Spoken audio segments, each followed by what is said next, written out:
Hello, everyone. Today, we are going to talk about the physical examination of newborns, and for this, we will have the help of my daughter, who is 3 months old. To perform the physical examination, we start by listening to the respiratory, cardiac, and abdominal muscles. The respiratory rate should be counted in 1 minute, and we can observe the abdominal elevation, since the child's breathing pattern is more abdominal. The heart rate should also be measured in 1 minute. It is very important to evaluate these frequencies, especially during the newborn consultation, to detect possible changes. Next, we can pull the baby's hand to the side and listen to the posterior region.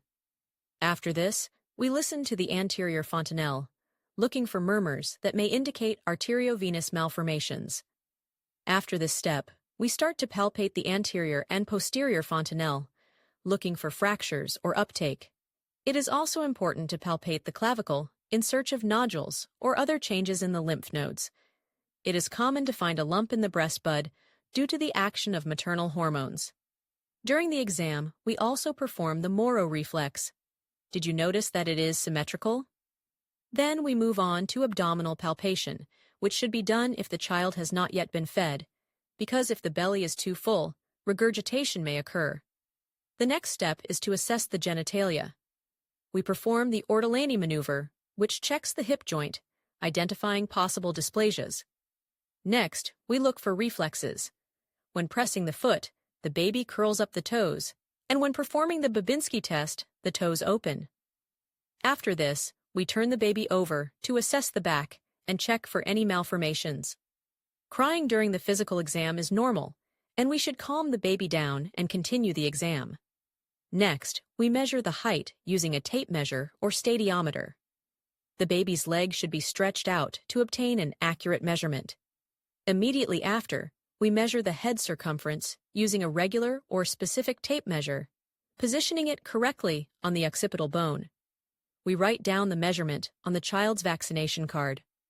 Ideally, we also perform the eye test, which is usually done in the delivery room. Next, we examine the baby's mouth with a spatula and flashlight. When examining the genitalia in female babies, we observe whether the labia majora are swollen and check for the presence of mucus or blood, which may occur due to excess maternal hormones. In male babies, we check whether both testicles are present in the scrotum.